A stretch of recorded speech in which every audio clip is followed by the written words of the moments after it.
नमस्कार दोस्तों, कैसे हैं आप लोग। मेरा नाम है हर्षित द्विवेदी। 1 दिसंबर 2020 के डेली एडिटोरियल डिस्कशन में आपका स्वागत है।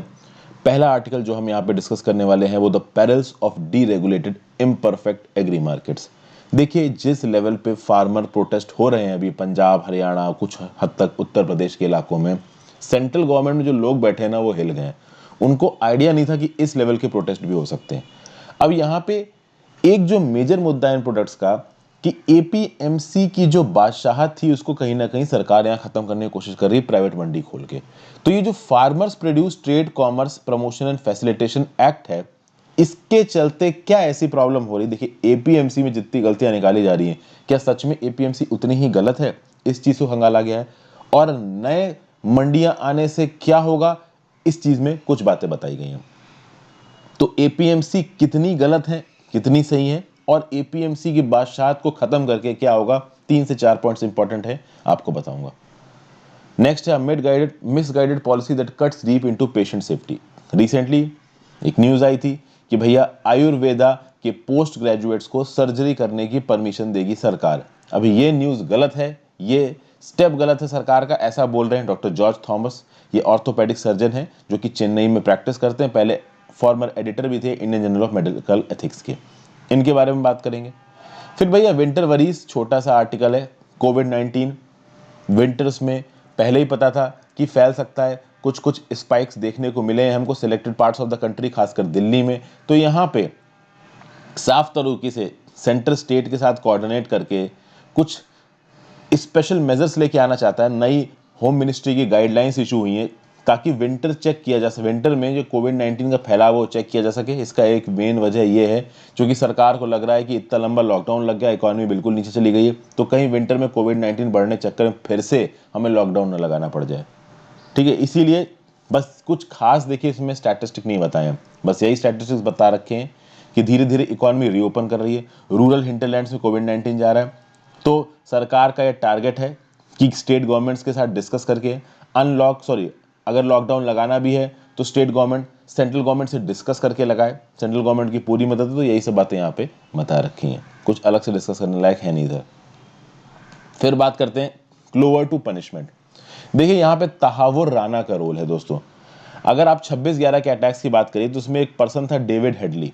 डेविड हेडली को बैक एंड से तहावुर राणा हेल्प दे रहा था। ठीक है, तो ये जो तहावुर राणा है ये पाकिस्तानी कैनेडियन सिटीजन है और अभी के लिए ये यूएसए में सजा काट रहा है। लेकिन वो यूएसए में सजा किसी और वजह से काट रहा है। उसने डेनिश पेपर जाइलैंड्स पोस्टन के ऑफिसेस पे अटैक प्लान किया था, उसके लिए वो सजा काट रहा है। यूएस में 2008 के अटैक्स के लिए सजा नहीं काट रहा है। अभी उसकी सजा खत्म होने वाली है, सितंबर 2021 में वो यूएस की जेल से छूट जाएगा।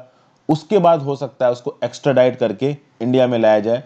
तो एक्स्ट्राडिशन की रिक्वेस्ट ऑब्वियस सी बात है इंडिया की तरफ से जाएगी। यूएस के कोर्ट्स इस एक्स्ट्राडिशन की रिक्वेस्ट को अप्रूवल देते हैं या नहीं देते हैं, इसको देखना है। तो इस आर्टिकल को देखेंगे।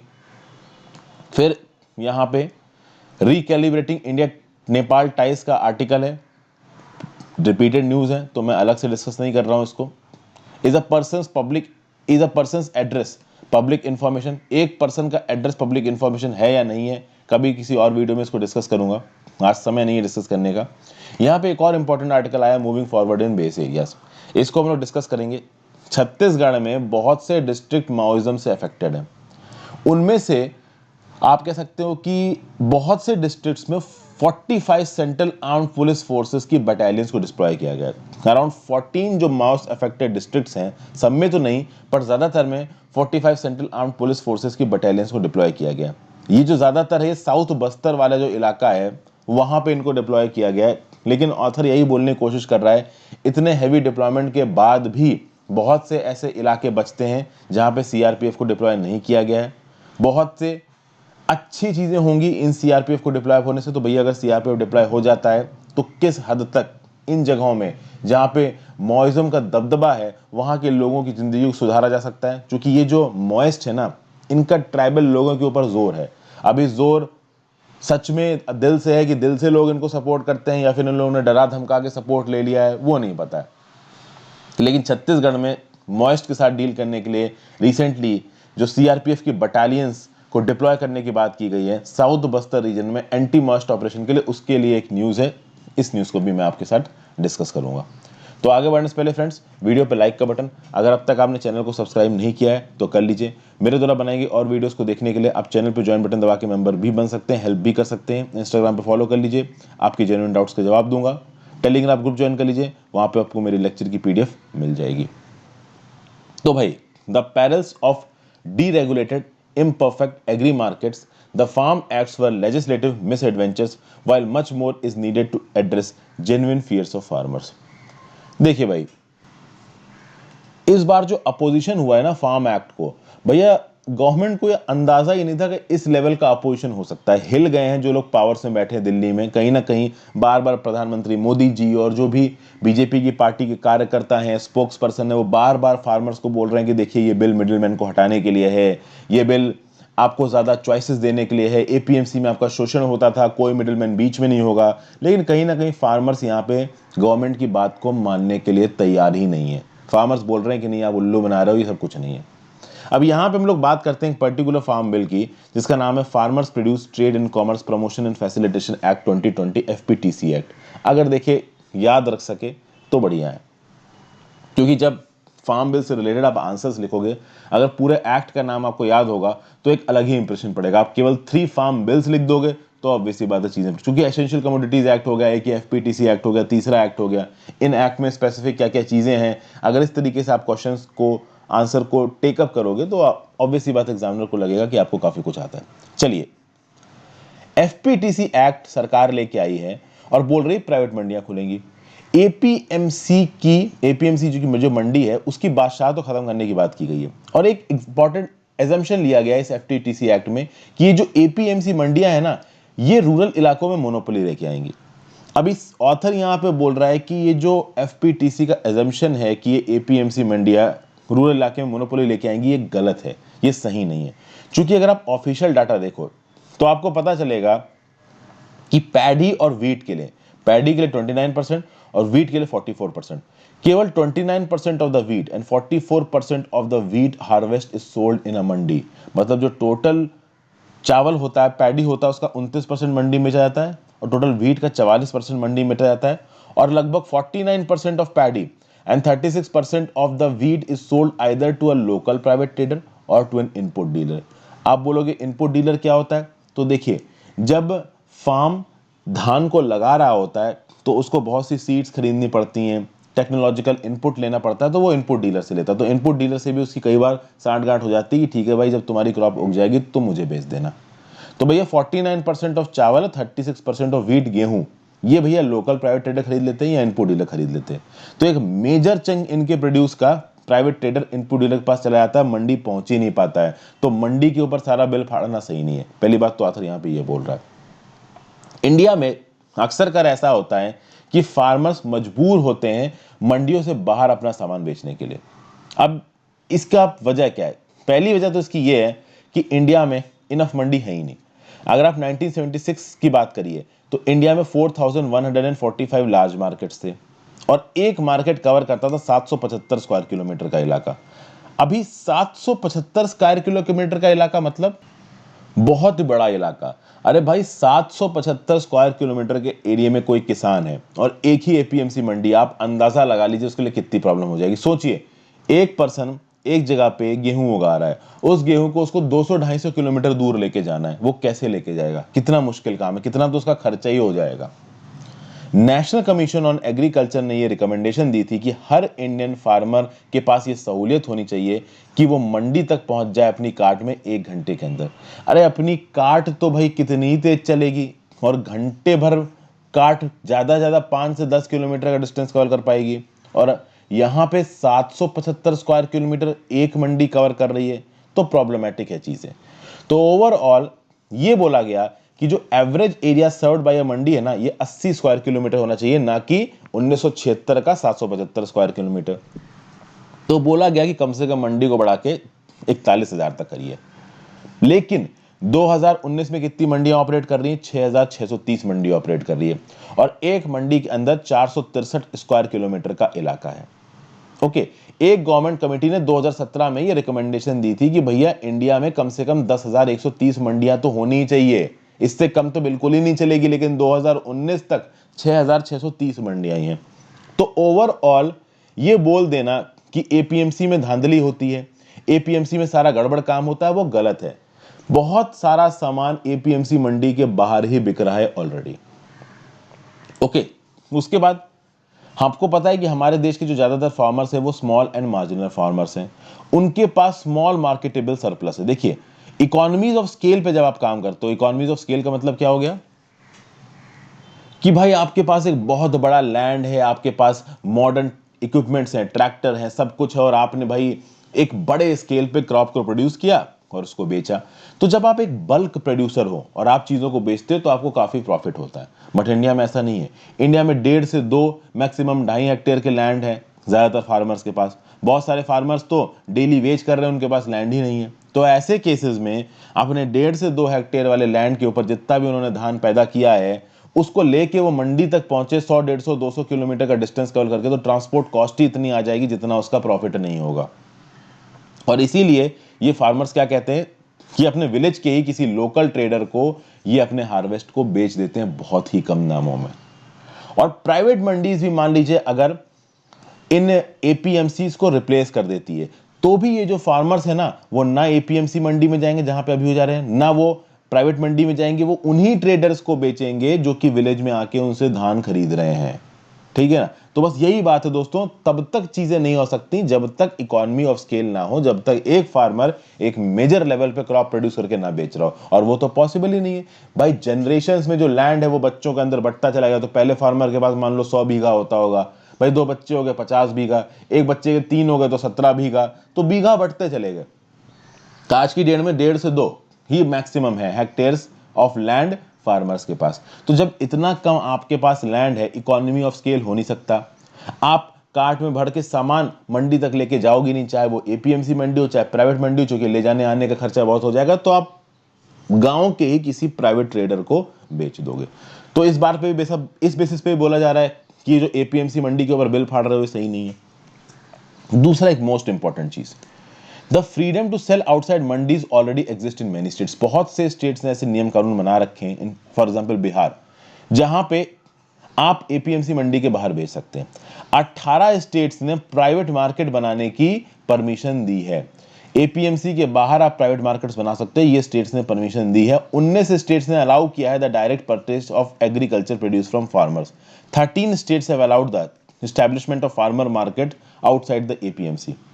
तो इन सब चीजों करने के बाद भी सरकार क्या कर रही है? प्राइवेट मंडियां बना रही है एपीएमसी के बाद। अरे प्राइवेट मंडियां तो ऑलरेडी बनवा रखी है स्टेट गवर्नमेंट ने, आप क्या नया कर रहे हो? आप बस यही नया कर रहे हो कि ओवरऑल नेशनल बेसिस पे कर रहे हो, स्टेट ने अपने अपने इलाकों में किया।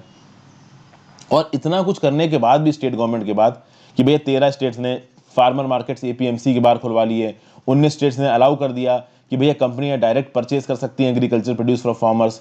जब ये सब चीजें हो चुकी हैं, 18 स्टेट्स प्राइवेट मार्केट की परमिशन दे चुके हैं, उसके बाद भी कोई सिग्निफिकेंट प्राइवेट इन्वेस्टमेंट आया नहीं है। ठीक है, कोई भी प्राइवेट कंपनी सिग्निफिकेंटली आके उसने ग्राउंड लेवल पे पैसा खत्म किया हो, ऐसा कुछ हुआ नहीं है। और इसके रीजन क्या है? पुअर प्राइवेट इन्वेस्टमेंट के रीजन ये है हाई ट्रांजैक्शन कॉस्ट। अगर इन प्राइवेट प्लेयर्स को आके मंडियां खोलनी है तो उनको ट्रांजैक्शन कॉस्ट बढ़ाने पड़ेंगे, उनको बहुत सारे लोगों को नौकरियां देनी पड़ेगी। क्योंकि देखिए, हमारे यहाँ इकोनॉमी ऑफ स्केल तो है नहीं कि एक फार्मर आया और हजारों टन गेहूं बेच गया। हमारे यहाँ तो जो फार्मर्स आते हैं, कोई 100 किलो लेके आ रहा है, कोई 200 किलो लेके आ रहा है, इस तरीके से आते हैं। तो जितने अलग अलग स्मॉल और मार्जिनल फार्मर्स के साथ आपको डील करना पड़ेगा, उतनी ही कॉर्पोरेट की कॉस्ट बढ़ेगी। और कॉर्पोरेट्स वाले अपनी कॉस्ट को तो घटाना चाहते हैं, प्लस कॉर्पोरेट रिटेल चेन्स को अर्बन सेल्स, स्टोरेज, इसमें भी पैसा खत्म करना पड़ता है। गुड खराब ना हो जाए, पेरिशेबिलिटी, इसको भी देखना पड़ता है। इसीलिए आप देखोगे दोस्तों कि यहाँ पे जो प्राइवेट प्लेयर्स है ना, उन्होंने प्राइवेट मंडी के इंफ्रास्ट्रक्चर को डेवलप करने में कोई मेजर रोल प्ले नहीं किया है। और इस यही एक वजह है कि सीधे फार्मर से ये प्राइवेट प्लेयर्स डील नहीं करते। ये प्राइवेट प्लेयर्स ज्यादातर फ्रूट्स और वेजिटेबल मंडी से ही खरीदते हैं। क्योंकि देखिए, अभी बिग बाजार जैसे रिटेल चेन्स की आप बात कर लीजिए, किसी भी रिटेल चेन्स की बात कर लीजिए जहां पे आपको फ्रूट्स दिखता है, ये बहुत बल्क में ऑपरेट करते हैं। अब जब ये बल्क में ऑपरेट करेंगे, किसी किसान के पास जाएंगे जो मान लीजिए फल उगाता है, तो मान लीजिए एक किसान जो आम उगाता है, उसके पास 1 या 2 आम के बागान होंगे, तो ज्यादा से ज्यादा 100-150 किलो वो आम दे देगा, इनको 500 किलो दे देगा, लेकिन इनको हजारों किलो आम चाहिए होते हैं। क्योंकि ऑल ओवर इंडिया जो इनकी रिटेल चेन्स हैं, वहां पे आम बिकते हैं। तो ये बल्क में आम खरीदना पसंद करते हैं और बल्क में चीजें केवल मंडी में ही मिलती हैं। ठीक है, तो ऑब्वियस ही बात है कि समझने वाली चीज ये है कि स्टेट गवर्नमेंट ने ऑलरेडी प्राइवेट मंडी बनाने की परमिशन दे दी, तो वहां तो प्राइवेट मंडी बनी नहीं। अभी एपीएमसी से अलग आप एफटीपीसी एक्ट के अंदर मंडी बना के क्या कर लोगे, ये तो आगे आने वाला समय ही बताएगा। फिर कुछ और बातें बोली जा रही हैं। देखिए, मंडी टैक्सेस, अब बात ये सरकार क्या बोलती है, सरकार ये बोल रही है कि देखिए जब आप एपीएमसी मंडी से बाहर निकल जाओगे तो आपके ऊपर जो मंडी में जो टैक्सेस लगाए जाते थे स्टेट के, वो नहीं लगाए जाएंगे, तो दाम कम हो जाएंगे। तो यही बोला जा रहा है कि भैया एपीएमसी मंडी के ऊपर जो स्टेट गवर्नमेंट टैक्स वसूलती थी वो टैक्स नहीं देना पड़ेगा। लेकिन ऑथर बोल रहा है कि जो प्राइवेट प्लेयर्स इंफ्रास्ट्रक्चर डेवलप करेंगे ना, उस इंफ्रास्ट्रक्चर में इतना ज्यादा खर्चा आ जाएगा कि प्राइवेट प्लेयर्स अपनी ट्रांजैक्शन कॉस्ट इंक्लूड कर देंगे और ओवरऑल जो प्रोजेक्ट बिकेगा ना वो उतने ही दाम पे बिकेगा जितने पे एपीएमसी मंडी में बिक रहा है। ऐसा नहीं है कि एपीएमसी मंडी में जो फार्मर्स है उनको ज्यादा पैसा मिल जाएगा और नॉर्मल प्राइवेट मंडी में ज्यादा पैसा नहीं मिलेगा। नॉर्मल प्राइवेट मंडी में भी वही रेट मिलने वाला है। देखिए शुरू में क्या होता है कि मोनोपोलाइज करने के लिए एपीएमसी मंडी में उनके सामान का जितना पैसा मिल रहा है ना फार्मर को, प्राइवेट वाले थोड़ा ज्यादा दे देंगे, एपीएमसी मंडी को अनकॉम्पिटिटिव कर देंगे और बाद में फिर अपने दाम कम करने लगेंगे। यही बोला रहा है ना कि प्राइवेट प्लेयर्स दाम ज्यादा देंगे फार्मर्स को, मोनोपोलाइज करने के लिए वो दाम ज्यादा दे सकते हैं, बाद में वो मार्केट को अपने हाथ में ले लेंगे।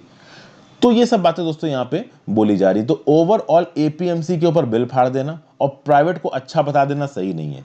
फिर एक बात यहां पे और बोली गई है कि देखिए जब स्टेट गवर्नमेंट के पास पैसा आता है तो वो पैसा सही जगह पे खत्म करते हैं। जैसे पंजाब मंडी बोर्ड को जो पैसा मिलता है उससे वो सड़कें बनाते हैं, गांव में मेडिकल और जानवरों के डिस्पेंसरीज बनाते हैं, इंप्रूव्ड सैनिटेशन, वाटर का ध्यान रखना, रूरल इलेक्ट्रिफिकेशन करना, ये सब चीजें करते हैं। क्या कोई प्राइवेट प्लेयर ऐसा करने वाला है? ऑब्वियस सी बात है, प्राइवेट प्लेयर ऐसा कुछ भी नहीं करने वाला है। अब बात करते हैं मिनिमम सपोर्ट प्राइस की। मिनिमम सपोर्ट प्राइस के ऊपर बहुत आवाजें उठ रही हैं कि ये नियम कानून आ गया तो मिनिमम सपोर्ट प्राइस चला जाएगा, ये हो जाएगा, वो हो जाएगा। देखिए इस एक्ट से मिनिमम सपोर्ट प्राइस पे क्या फर्क पड़ रहा है। आज की डेट में आप देखिए इनपुट और लेबर कॉस्ट एग्रीकल्चर में बढ़ रही है, इकोनॉमी बढ़ रही है, इन्फ्लेशन बढ़ रहा है, तो इनपुट और लेबर कॉस्ट भी बढ़ेगी।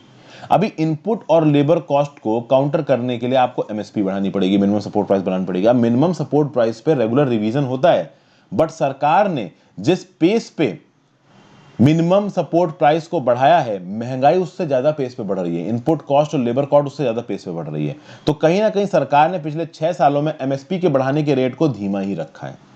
उसके बाद सरकार ने अभी तक इस बात पे एग्री नहीं किया है कि वो एमएसपी को 50% above the C2 cost of production पे रखेंगे। देखिए एग्रीकल्चर में बहुत सी प्रकार की कॉस्ट ऑफ प्रोडक्शन होती है, जिसमें से एक होती है A2 कॉस्ट ऑफ प्रोडक्शन, एक होती है A2 plus FL cost of production. A2 मतलब एक्चुअल पेड आउट कॉस्ट, जो एक्चुअल कॉस्ट पड़ी उसको बनाने में, FL मतलब जो फैमिली लेबर की कॉस्ट लगी, एक होती है C2 कॉस्ट। C2 कॉस्ट एक कॉम्प्रिहेंसिव कॉस्ट होती है। C2 कॉस्ट ऑफ प्रोडक्शन में कॉम्प्रिहेंसिव कॉस्ट है जिसमें rent, interest of own land and capital, farm जो उस फार्मर का लेबर लगा उसकी कॉस्ट, सब कुछ इंक्लूडेड होता है। तो ओवरऑल जितना खर्चा आया उस फार्मर का प्रोड्यूस करने में अपनी धानों को, इसको आप बोलोगे C2 cost of production, comprehensive जो खर्चा आया। ये कॉम्प्रिहेंसिव खर्चा अभी नहीं लेती सरकार या तो A2 पे या A2 प्लस FL कॉस्ट को कंसीडर करती है, जो कि C2 कॉस्ट ऑफ प्रोडक्शन से कम होती है। अगर आप C2 कॉस्ट ऑफ प्रोडक्शन को बेस मानते हो तो ओवरऑल जो एमएसपी 50% बढ़ा के फिगर सामने आएगा ना, वो काफी हैंडसम फिगर होगा और सरकार ये करना नहीं चाहती है, जिसके चलते बहुत से क्रॉप्स को, फार्मर्स को 200 से 500 रुपए प्रति क्विंटल का नुकसान हो रहा है। तो बेसिकली गवर्नमेंट एमएसपी में C2 कॉस्ट ऑफ प्रोडक्शन को बेस नहीं मान रही, जो कि कॉम्प्रिहेंसिव कॉस्ट है, इसको मानना चाहिए। गवर्नमेंट या तो A2 या A2 प्लस FL मांग रही है। बस इतना समझिएगा, A2 प्लस FL और C2 में डिफरेंस। C2 में सारे कॉस्ट इंक्लूड हो जाते हैं, A2 प्लस FL में सारे कॉम्प्रिहेंसिव कॉस्ट इंक्लूड नहीं होते हैं। और जब सारे कॉम्प्रिहेंसिव कॉस्ट इंक्लूड करके 50% का इंक्रीमेंट करेंगे, फार्मर को अच्छा पैसा मिल जाएगा। फिर तीसरी चीज यहां पे जो निकल के आ रही, जो कि फार्मर को सबसे ज्यादा डर लग रहा है जिससे, वो ये है कि commission for agriculture cost and prices ने रिकमेंड किया है कि ये open ended procurement of food grain बंद कर दीजिए। अब आप बोलोगे open ended procurement of food grain क्या होता है?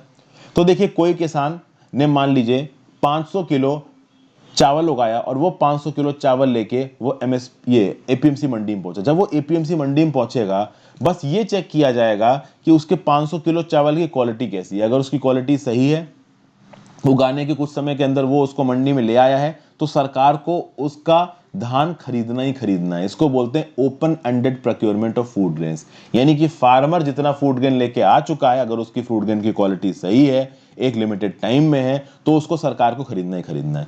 यहां पे commission for agriculture cost and prices बोल रहा है कि ये open ended procurement of food grain बंद करो। अब इसके चलते दिमाग खराब हो गया लोगों का कि भैया आप ओपन एंडेड प्रोक्योरमेंट बंद कर रहे हो, मतलब एमएसपी का तो बेस ही ओपन एंडेड है ना, कि हमने धान उगाया, हम आपके पास लेके बेचने के लिए आए, आपने खरीद लिया। अब commission for agriculture cost and prices बोलेगा कि ओपन एंडेड प्रोक्योरमेंट बंद कर दो, तो किसी किसान को पसंद आएगा? ऑब्वियस सी बात, उनको पसंद नहीं आएगा। तो कहीं ना कहीं दोस्तों यहां पे फार्मर्स के अंदर पहले से एक डाउट है कि जो सरकार है वो एमएसपी रिजाइम को कम करने की कोशिश कर रहा है।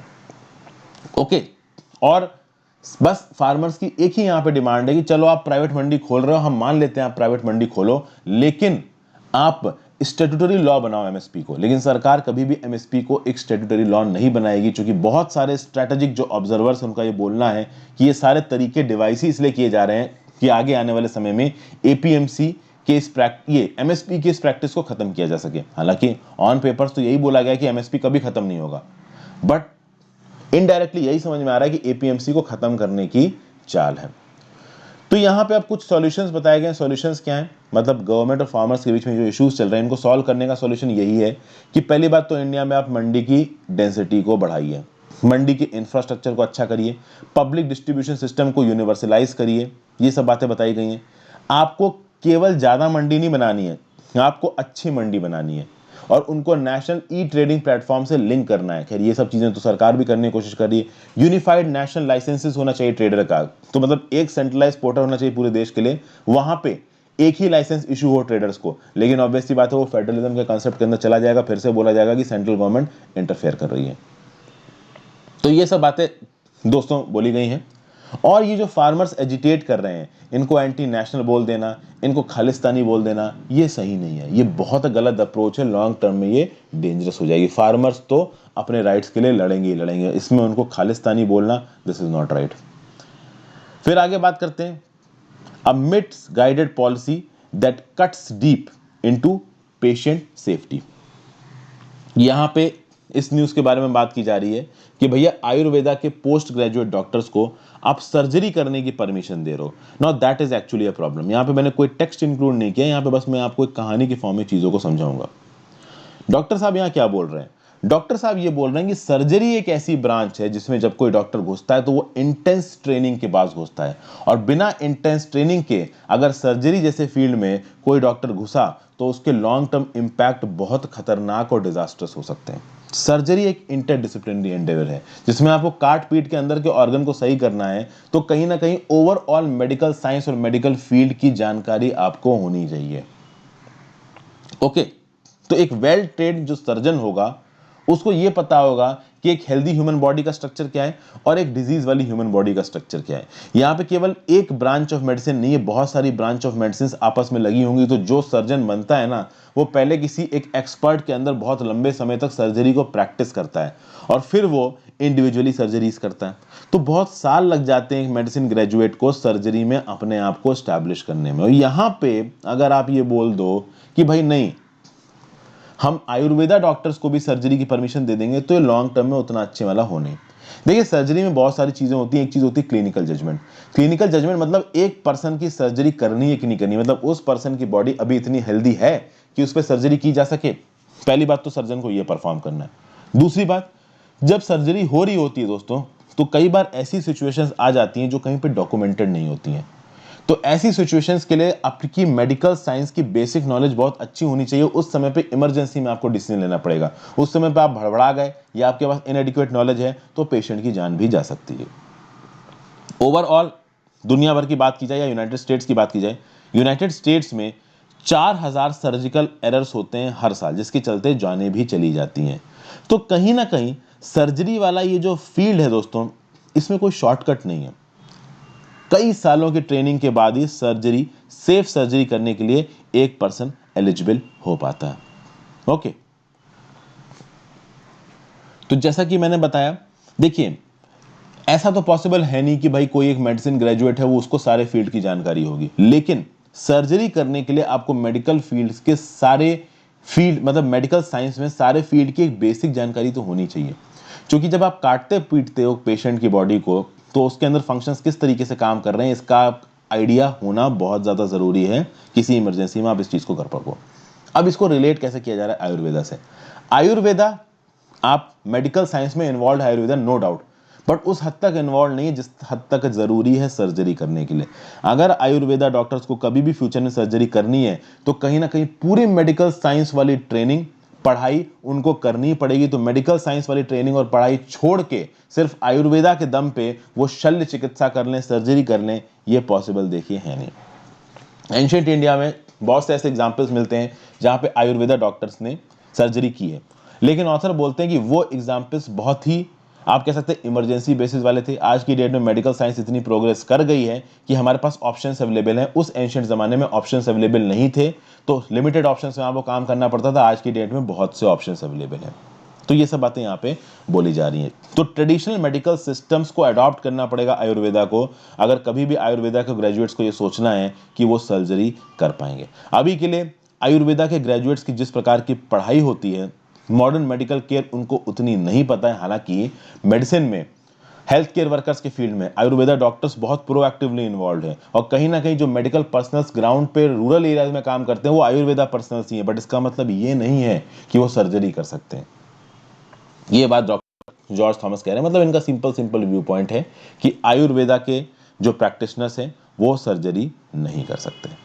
ठीक है दोस्तों, तो ये था। अगला आर्टिकल है closure to punishment on Tahawwur Rana's role in 26/11 attacks.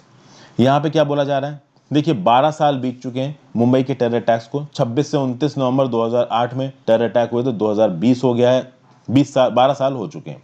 Okay, तो बहुत सारे लोगों को तो उसी समय मार दिया गया। एक अजमल कसाब को पकड़ के जेल में डाला गया, उससे बहुत सारी इंफॉर्मेशन निकाली गई कि लश्कर तैयबा, जम्मतुद्दवा कैसे काम करते हैं। अब यहाँ पे एक इंपॉर्टेंट फॉरेन कोलैबोरेटर था इस 2008 के टेरर अटैक्स को एग्जीक्यूट करने में, जिसका नाम था तहावुर राणा। ठीक है, तहावुर राणा ने former FBI agent David Headley के साथ मिलकर लश्कर तैयबा की मदद की 2008 के टेरर अटैक्स को प्लान करने में और एग्जीक्यूट करने में। ये जो तहावुर राणा है ये एक पाकिस्तानी कैनेडियन सिटीजन है। इसको यूएस कोर्ट ने गिल्टी बताया 2011 में। क्यों? Because it was providing material support to LeT and planning an attack on the office of Danish newspaper. तो डेनिश न्यूज़पेपर जाइलैंड पोस्टन पे अटैक की प्लानिंग हो रही थी, एल&टी की मदद कर रहा था, इसलिए 14 साल के लिए इसको जेल में डाल दिया गया।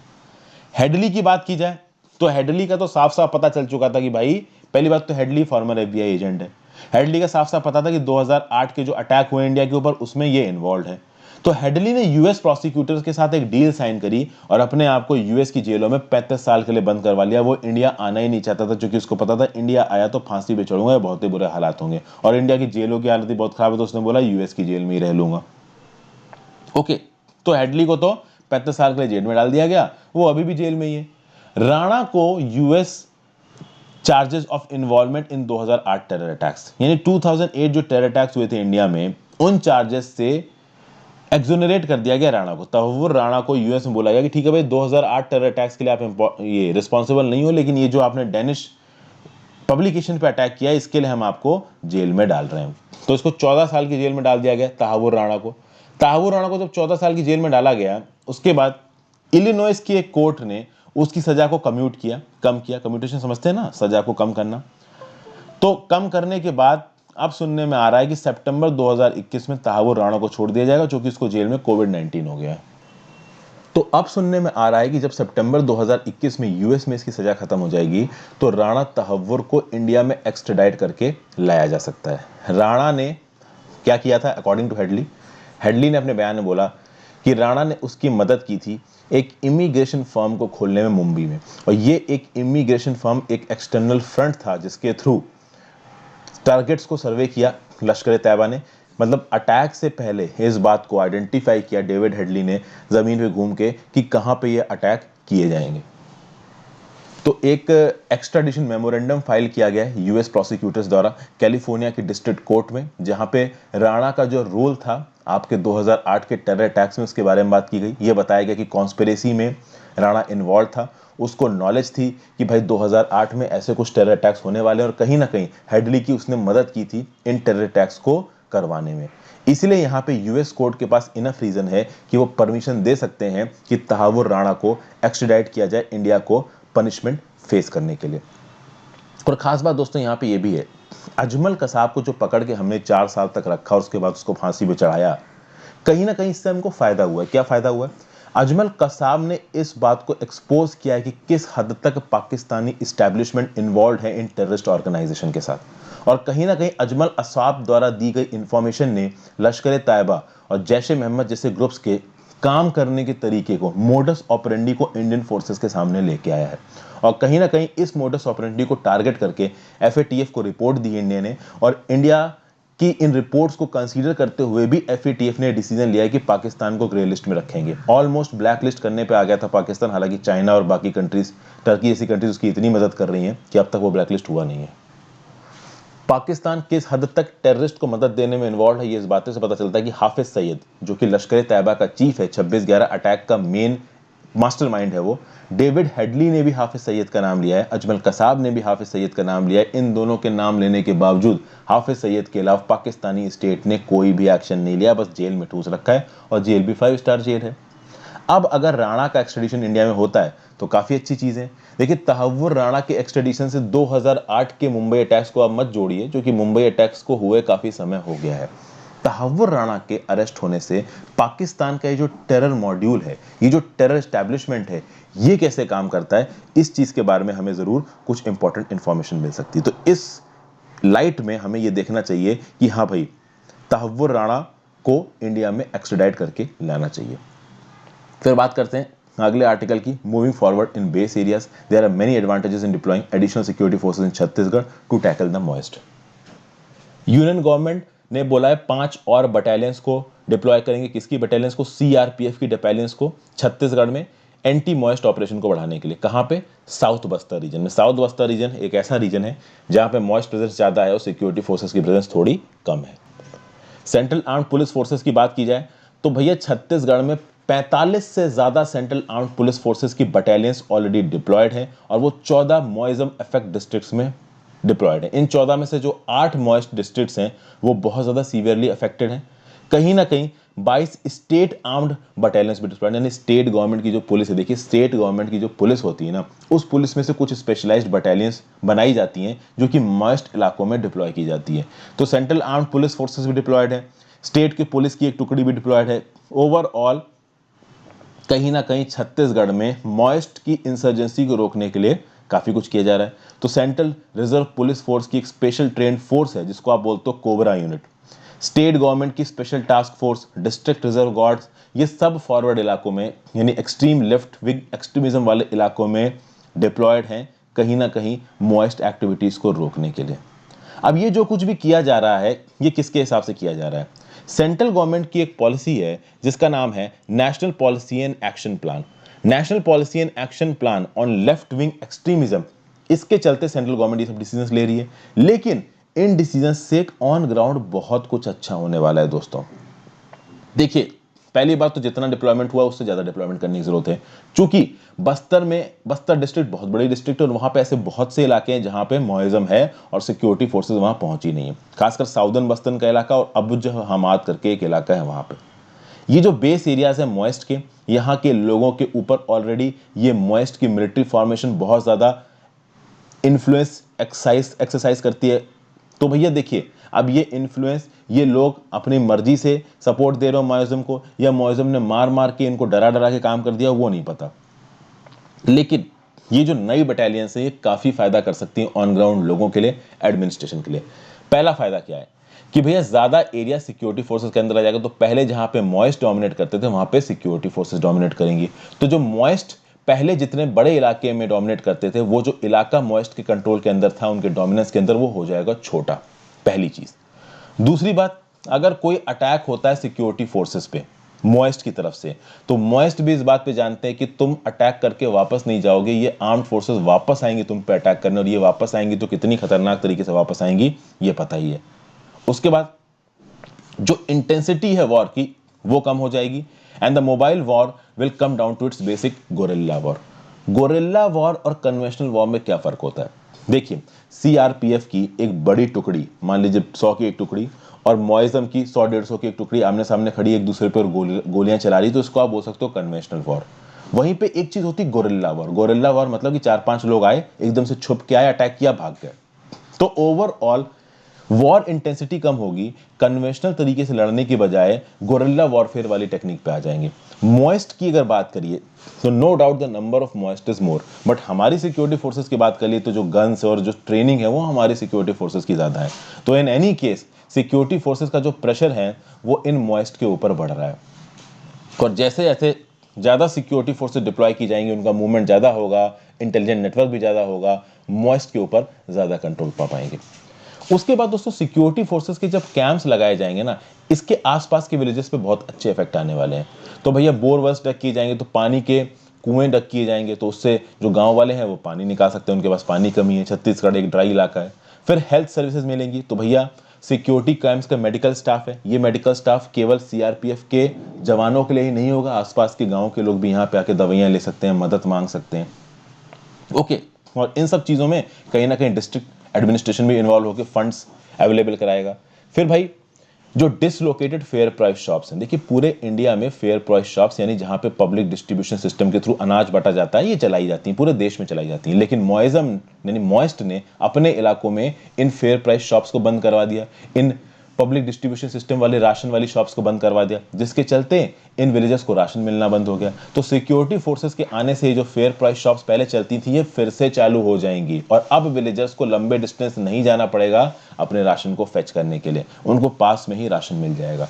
प्लस सिक्योरिटी फोर्सेस के आने से डेवलपमेंटल सेंटर्स खुलेंगे, सिक्योरिटी कैंप्स के होने से लोगों के अंदर डर खत्म होगा, तो जो कंस्टेंट डर में रहते हैं कि कब गोलियां चलने लगे, कब बवाल होने लगे, इस टाइप का डर थोड़ा खत्म हो जाएगा। उसके बाद जब थोड़ा सिक्योरिटी इन्वायरमेंट और सुधरेगा तो नई सड़कें बनाई जा सकती हैं, मोबाइल टावर्स लगाई सकती हैं, तो लोगों के पास भैया फ़ोन आ जाएंगे, इलेक्ट्रिसिटी पोल्स लगाए जाएंगे, लोगों के पास बिजली आ जाएगी, अच्छा transportation, communication, electricity supply, financial inclusion होगा, बैंकिंग सर्विसेज आ जाएंगी, मनरेगा के अंदर लोगों को और काम मिलने लगेगा, ज़्यादा स्कूल खुलेंगे, प्राइमरी हेल्थ सेंटर खुलेंगे, आंगनबाड़ी खुलेंगे, ओवरऑल जो लोगों की जिंदगियां हैं वो अच्छी होंगी। जो डेमोक्रेटिक इंस्टीट्यूशंस हैं जैसे कि पंचायत, वो भी रिवाइव हो जाएंगे, उनकी पॉलिटिकल एक्टिविटीज भी रिवाइव हो जाएंगी। ओके, तो ये सब चीजें दोस्तों, वो इनएक्सेसिबल एरिया जहां पे अब तक कोई पहुंच ही नहीं पाया था, वहां पे हमारी सरकार पहुंच जाएगी और जाके इन लोगों की मदद करेगी। लेकिन यहाँ पे जो ऑथर हैं वो एक वार्निंग भी इशू कर रहे हैं कि भाई देखिए ये जो हमारी सिक्योरिटी फोर्सेज, इनको अलर्ट रहना चाहिए। वो ऑब्वियस सी बात है, हमारी सिक्योरिटी फोर्सेज देखिए अलर्ट है, रोज का काम है उनका। ये जो मॉइस्ट है ये इम्प्रोवाइज्ड एक्सप्लोसिव डिवाइसेस यूज करते हैं, आयरन स्पाइक्स यूज करते हैं, जगह जगह पे उन्होंने बम बना रखे हैं, पैर रखा तो बम फटा। तो इस तरीके की जो टैक्टिक्स मॉइस्ट यूज करते हैं, इसके बारे में हमारे सिक्योरिटी फोर्सेस को पता है। तो सिक्योरिटी फोर्सेस को कोई भी स्टेप लेने से पहले इन सब चीजों का ध्यान रखना चाहिए। आर्टिकल लिखा है आर.के. विज साहब ने, सीनियर आईपीएस ऑफिसर हैं वो छत्तीसगढ़ के।